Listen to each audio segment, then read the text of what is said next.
এবছর আরাফাতের রোজা কবে রাখতে হবে, আরাফাতের রোজা রাখার ফজিলত কী? এবছর আমরা আরাফাতের রোজা রাখব 16ই জুন রবিবার, অর্থাৎ 15ই জুন শনিবার দিবাগত রাতে আমরা সাহরি খেয়ে 16ই জুন রবিবার আরাফাতের রোজা রাখলে ইনশাআল্লাহ বিদিনিল্লাহ আশা করা যায় আরাফাতের রোজার মর্যাদা বা ফজিলত আমরা লাভ করব। নবী করিম সাল্লাল্লাহু আলাইহি ওয়াসাল্লাম বলেছেন, সিয়ামু ইয়াউমি আরাফা আহতাসিবু আলাল্লাহি আন ইউকাফিরা সানাতাল্লাতী ক্বাবলাহু ওয়াল্লাতী বা'দাহ। অর্থাৎ আরাফাত দিনের রোজা যদি কেউ রাখেন তাহলে আল্লাহ তাআলার প্রতি আমার আশা হলো যে এর বিনিময়ে আল্লাহ তাআলা তাকে 1 বছর পূর্বের এবং 1 বছর পরের গুনাহ মাফ করে দিবেন। অতএব আরাফাতের রোজা রাখার চেষ্টা আমাদের করা উচিত। খুবই ফজিলতপূর্ণ একটি আমল। অন্য আরেকটি রোজা বা আরেকটি আমল পাওয়া যায় না যে আমলে আসলে 1 বছর পূর্বের তো বটে, 1 বছর অগ্রিম গুনাহ আল্লাহ তাআলা মাফ করবেন এবং কবিরা গুনাহগুলো থেকে অবশ্য তওবা করে মাফ চাইতে হবে, বান্দার হক আদায় করে মাফ চাইতে হবে। আর সগীরা গুনাহ আল্লাহ তাআলা এই সমস্ত আমলের মাধ্যমে মাফ করে দেবেন ইনশাআল্লাহ তাআলা। অতএব আরাফাতের রোজা রাখা আমাদের প্রত্যেকটা মানুষের চেষ্টা করা দরকার।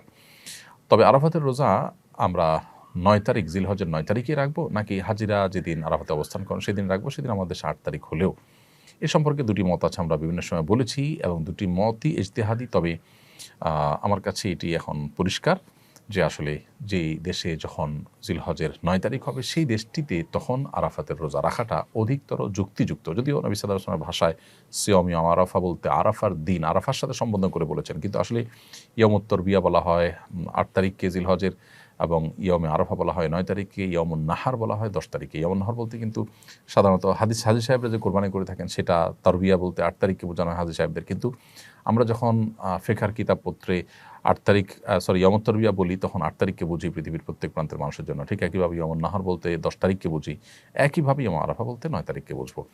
তো এর বিপরীতে যে মতটি আছে যে হাজি সাহেবদের সাথে আরাফাতে অবস্থানের সাথে মিল রেখে রাখাটাই উদ্দেশ্য, যেহেতু নামকরণ করা হয়েছে ওইটা দিয়ে 9 তারিখ না বলে, তো এই মতটিকে যারা অগ্রগণ্য বলেছেন সেটিকে উড়িয়ে দেওয়া যায় না। এগুলো ফোকাহে কেরামের গবেষণা, হাদিসে যেহেতু আলাদা স্পষ্ট করে মানে এরকম বিষয়কে খোলাসা করে দেওয়া হয়নি, অতএব সম্ভাবনা দুইটারই রয়েছে।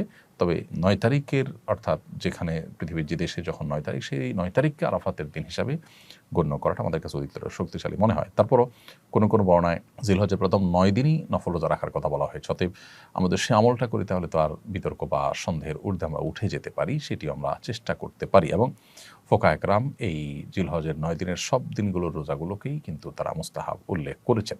অতএব এবছর আরাফাত দিনের রোজা হিসাবে আমরা জিলহজের 9 তারিখ অর্থাৎ 16ই জুন রবিবার রোজা রাখবো ইনশাআল্লাহ তাআলা। আর যদি কেউ তার আগের দিনগুলোর সাথে মিলিয়ে রাখেন সেটা আরও ভালো, আরও প্রশংসনীয়, বরং সবগুলো দিন অর্থাৎ প্রথম 9 দিনই রোজা রাখাটা মুস্তাহাব। খুব শীঘ্রই হজের মূল কার্যক্রম শুরু হচ্ছে। হজের দিনগুলোতে হাজী সাহেবদের করণীয়গুলো এক নজরে একটু বলবেন। 8 তারিখে কিংবা 7 তারিখ সন্ধ্যায় মক্কা থেকে এহরামের কাপড় পরে, এহরামের কাপড় পরার আগে যথারীতি গোসল করে ফ্রেশ হয়ে এহরামের কাপড় পরে আমরা বাসে চড়ে মিনায় চলে যাবো। হাজী সাহেবগণ সবাইকে বাসে করে মিনায় নিয়ে যাওয়া হবে। মিনায় যখন আমাদেরকে নিয়ে যাওয়া হবে সেখানে 5 ওয়াক্ত নামাজ জামাতের সাথে আমরা মিনার তাঁবুতে পড়বো, আদায় করব এবং পুরো সময় জুড়ে আমরা আল্লাহ স্মরণ করব, আরাফাতের প্রস্তুতি নিব এবং পুরো দিন সেখানে আমরা অবস্থান করব। এর বাইরে বিশেষ কোনো আমল সেখানে নেই। এবং 8 তারিখ রাতে কোনো কোনো এজেন্সি বাসে করে আমাদেরকে নিয়ে যাবে আরাফাতে। সেক্ষেত্রে 5 ওয়াক্ত নামাজ বিনা যদি পড়া নাও হয় কোনো অসুবিধা নেই, 5 ওয়াক্ত নামাজ পড়াটা সুন্নাহ, 1 ওয়াক্ত কম পড়া হলেও জায়েজ আছে। আমরা রাতে চলে যেতে পারবো মিনা এই আরাফাতে। আর যদি কেউ সকালে নেয় কোনো এজেন্সি তাহলে সকালে যাবো, কোনো অসুবিধা নেই। সকালে দেরি হলে কোনো সমস্যা নেই, তবে ফজর উপরে যাওয়াটা সুন্নাহ। 9 তারিখ সকালবেলা যাওয়াটা হলো সুন্নাহ আরাফাতে। আরাফাতে যাওয়ার পর আমরা সেখানে রেস্ট করবো, খাওয়া দাওয়া করবো, জোহর নামাজ আদায় করে এরপর দীর্ঘ সময় ধরে একেবারে সূর্য ডোবা পর্যন্ত আমরা দোয়া এবং মুনাজাতে মাশগুল থাকবো। খুতবা শুনতে পারলে খুতবা শ্রবণ করবো, জোহরের পরে খুতবা হবে, এরপর আমরা দোয়া মাশগুল থাকবো সন্ধ্যা পর্যন্ত। সন্ধ্যার পর আমরা মুজদালিফায় চলে যাব মাগরিব নামাজ না পড়ে। মুজদালিফায় গিয়ে মাগরিব এশা একসাথে পড়বো, পড়ে মুজদালিফায় আমরা রাত্রি যাপন করবো ইনশাআল্লাহ তাআলা। এবং মুজদালিফা রাত্রি যাপন করে ঈদের দিন সকালে অর্থাৎ 10 তারিখ ভোরে আমরা চলে যাব মিনার উদ্দেশ্যে। মিনা বলতে জামালাতের উদ্দেশ্যে। জামালাতে গিয়ে বড় জমরায় পাথর মেরে তারপর আমরা কোরবানি করব। কোরবানি করে মাথার চুল আমরা চাচবো। চাচার পর আমরা এহরামের কাপড় খুলে ফেলতে পারবো। এই পুরো সময় আমাদের তালবিয়া চলবে জামালাতে পাথর মারা আগ পর্যন্ত। লব্বাইক আল্লাহুম্মা লব্বাইক চলতে থাকবে। সেই সাথে তাকবীরে তাশরিক 9 তারিখে সকাল থেকে চলতে থাকবে। আল্লাহু আকবার, আল্লাহু আকবার, লা ইলাহা ইল্লাল্লাহু আকবার, আল্লাহু আকবার, আলহামদুলিল্লাহ। এরপর আমরা হজের যে তওয়াফ আছে মক্কা এসে সেই তওয়াফ করব। আসলে যদি ক্লান্তি অনুভব হয় নিজের হোটেলে বা অন্য কোথাও অবস্থান করি, আর এই তওয়াফটা 1 দিন বা 2 দিন পরেও করি, কোনো অসুবিধা নেই। হজের তওয়াফ এটা এহরামরত অবস্থায় করা জরুরি না। যদি আপনার কোরবানি হয়ে থাকে তাহলে এহরামের কাপড় আপনি খুলে ফেলতে পারেন চুল চাচার পর। এরপর আপনি হজের তওয়াফ করলেন, সাই করলেন, আপনার হজের মূল কার্যক্রমগুলো সম্পাদন হলো। পাশাপাশি আহ 10 ঈদের দিন রাতে এবং 11তম দিবসের দিন রাতে আপনি মিনা অবস্থান করবেন এবং এই 3 রাত বা 12তম 11তম রাতেও অবস্থান করে আপনি 10তম রাতেও অবস্থান করবেন, করে 12তম দিবসে অর্থাৎ জিলহজের 12 তারিখে আপনি মিনা থেকে চাইলে মক্কা চলে আসতে পারেন জগন্নাথ পাথর মেরে। তারপরে আর যদি 12তম দিবসে আপনি থাকেন, জিলহজের 12 তারিখে থাকেন রাতে মিনাতে, তাহলে সেক্ষেত্রে 13 তারিখে সকালে আপনি দুপুরের পরে আপনি পাথর মারবেন জমরাতে, দুপুরের পরে পাথর মেরে তারপরে মক্কায় চলে আসবেন। এ হলো টোটাল হজের দিনগুলোর কার্যক্রম। তাহলে চাইলে কেউ 12 তারিখে চলে আসতে পারে, আর যদি 12 তারিখ কেউ থাকেন রাতে সেখানে, তাহলে 13 তারিখে পাথর মেরে তাকে মক্কায় আসতে হবে।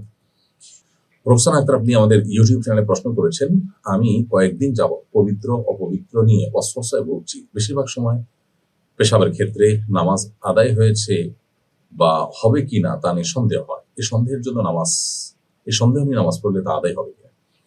রোকসানা, অমূলক সন্দেহকে প্রশ্রয় দেওয়া ইসলামে নিষিদ্ধ। নবী করিম সাল্লাল্লাহু আলাইহি সাল্লাম বলেছেন, তামা ইউরিবুকা ইলা মা লা ইউরিবুক, তোমার যেটা সন্দেহ সেটাকে সন্দেহহীনতার দিকে তুমি নিয়ে যাও। তবে এই ওয়াসওয়াসার রোগ এটা অনেক সময় শয়তানি থেকে হয়ে থাকে, অনেক সময় ব্ল্যাক ম্যাজিকের কারণে হয়ে থাকে, নানা রকমের সমস্যার কারণে হয়ে থাকে। তো এই যে ওয়াসওয়াসার রোগ, এই ওয়াসওয়াসার রোগ থেকে আত্মরক্ষার জন্য আমাদেরকে রুকিয়া বা আপনার শরীর ঝাড়ফুঁকে শরণাপন্ন হতে হবে। এর পাশাপাশি ওয়াসওয়াসাকে প্রশ্রয় দেওয়া যে কোনো সুযোগ নেই ইসলামে, সেটা আমাদেরকে মাথায় রাখতে হবে। একটি মূলনীতি আছে ইসলামে শরিয়া, সেটা হলো যে আল ইয়াকিনু লা ইয়াজুলু বিশাক। আপনার ওযু আছে, এরপরে আপনার সন্দেহ হচ্ছে, খুঁতখুঁতে ভাব আসছে যে ওযু থাকলো কি গেল, তো এই খুঁতখুঁতে ভাবের কারণে আসলে ওযু ভঙ্গ হবে না, বরং ওযু আছে সেটি ধরা হবে। আপনার খুঁতখুঁতে ভাব নিশ্চিত কোনো বিষয়ের সাথে টেক্কা দিতে পারে না। আপনার মধ্যে যদি একটা বিষয় আপনি শিওর যে আপনার পেশাব বের হয়নি, এটা আপনি একসময় নিশ্চিত ছিলেন, মানে ওয়াসওয়াসা শুরু হওয়ার আগ মুহূর্তে, এরপর হঠাৎ করে ওয়াসওয়াসা আসলো। এই ওয়াসওয়াসা আসছে যে এই ওয়াসওয়াসাটা, এটা যদি চূড়ান্তভাবে প্রমাণিত না হয়, প্রায় সময় এরকম ওয়াসওয়াসা হয়, আপনি দেখেন, তাহলে এটার কারণে আপনার ওই পবিত্রতাটা নষ্ট হয়ে যাবে না। একজন মানুষ ওযু করেছে নিশ্চিত, এখন ওযু গেছে কি যায়নি এটা নিয়ে তার সন্দেহ হচ্ছে, এই সন্দেহের কারণে ওযু গিয়েছে এমনটি বলা যাবে না, বরং ওযু আছে সেটা ধরে রাখা হবে, কারণ নিশ্চিতটা এই খুঁতখুঁতে বা ওয়াসওয়াসা দ্বারা দূরীভূত হবে না। আরেকজন ওযু করেননি নিশ্চিত, বা ওযু ভঙ্গ হয়েছে এটা তিনি নিশ্চিত জানেন, এর মধ্যে ওযু করছেন কিনা তার সন্দেহ হচ্ছে, তাহলে সন্দেহ যদি হয় শুধুমাত্র, তাহলে নিশ্চিত ছিল ওযু ভঙ্গ হওয়াটাই চূড়ান্ত ধরা হবে। এই জন্য ওয়াসওয়াসাকে আসলে খুব বেশি আমল নেওয়ার সুযোগ নেই। আপনি রুকিয়া সাপোর্ট গ্রুপ আছে সোশ্যাল মিডিয়াগুলোতে, সেখানে ওয়াসওয়াসার রুকিয়া লিখে আপনি সার্চ দিতে পারেন। ইউটিউবে আছে সে সমস্ত রুকিয়ার অ্যাপগুলো নামাতে পারেন বা ভিডিওগুলো শুনতে পারেন। ইনশাআল্লাহ আশা করা যায় আপনি ওয়াসওয়াসা থেকে রক্ষা পাবেন। সেই সাথে আপনি কোনো সাইকিয়াট্রিস্টও দেখাতে পারেন। কাজী আশরাফুল ইসলাম, আপনি আমাদের ইউটিউব চ্যানেলে প্রশ্ন করেছেন, আমার বাসার সামনে আমার বাবার দাদার কবর রয়েছে। আমার বাবার ইচ্ছা সেখানে তাকে কবর দেওয়া, কিন্তু জায়গাটি একেবারে ঘরের বারান্দার কাছে, আমার করণীয় কি? প্রথম কথা হলো যে এক জায়গায় কিছু কবর আছে, সেখানে আরেকটা কবর তো দেওয়াই যেতে পারে। আর যদি শুধু একটা সিঙ্গেল কবর থাকে, তাহলে সেক্ষেত্রে সেখানে আরো একটা কবর দেওয়া, আরো অন্যান্য কবর দেওয়া, সেটা জায়েজ না শুধু, বরং উত্তম। কারণ কবরস্থান হওয়া উচিত সবার জন্য উন্মুক্ত। বিশেষ করে পারিবারিক কবরস্থানের যে ধারণা আমাদের সমাজে রয়েছে, এটি অনেক সময় অহংকার থেকে হয়ে থাকে। সেটি হলে আমাদের এখান থেকে সরে আসতে হবে, এবং এটি উচিত হবে না যে আমাদের পরিবারের কবরস্থান এটি, আমরা 2-4 জন মানুষ এখানে শুধু শায়িত হবো, বা অমুক ব্যক্তির কবর এখানে কেউ সাথে থাকবে না, এরকমটি করা উচিত নয়। নবী করিম সাল্লাল্লাহু আলাইহি ওয়াসাল্লামের কবর, আম্বিয়া আলাইহিস সালাম, তাদের কথা ভিন্ন। সাধারণত এভাবে নিজেদের কবরকে আলাদা করা জন্য মানুষের কবরস্থান থেকে, এটা অহংকার বশত সাধারণত হয়ে থাকে, এটা অনুচিত কাজ। আর এমনিতে যেটা আপনি বললেন যে আপনার বাপের দাদার কবর আছে, সেখানে আপনার বাবাও শায়িত হতে চান, যদি সেরকম হয় তো অবশ্যই সেটি জায়েজ আছে, করতে পারেন। আর আপনার ঘরের বারান্দার কাছাকাছি হওয়ার কারণে আপনি হয়তো অস্বস্তিতে ভুগছেন যে এতে আপনার ক্ষতি হতে পারে কিনা, এটা একেবারেই আমাদের ধারণা মাত্র, এটা ক্ষতির কোনো কারণ নেই। কবরস্থান পাশে থাকলে মানুষ মরে যায় না বা বিপদগ্রস্ত হয় না, বরং আপনি নিয়মিত আপনার বাবার কবর জিয়ারত করতে পারবেন, বাবার কবরে সালাম পেশ করতে পারবেন, এটা আপনার জন্য সৌভাগ্যের বিষয়। বিধায় এ ব্যাপারে আপনার হেজিটেশনটা দূর করে ফেলা উচিত। অপু রাসেল, আপনি লিখেছেন, একজন নিয়ত করলো প্রতিদিন কিছু হলেও দান করবে, কিন্তু সময়ের অভাবে প্রতিদিন দান করতে পারছে না। এখন সে যদি সপ্তাহান্তে, পক্ষান্তে কিংবা মাসিক হিসেবে প্রতিদিন দানের সমপরিমাণ সম্পদ বা অর্থ কোনো এতিমখানায় কিংবা কোনো ট্রাস্টে দান করে, এতে কি তার নিয়ত ফলপ্রসূ হবে?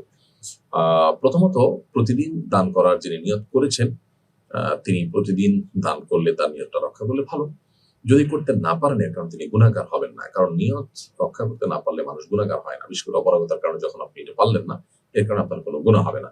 অতএব আপনি সপ্তাহ শেষে বা 15 দিন শেষে বা মাস শেষে দান করলে সেটাও জায়েজ হবে, কোনো অসুবিধা নেই। আসুন্নাহ ফাউন্ডেশন, উম্মার স্বার্থে সুন্নাহর সাথে।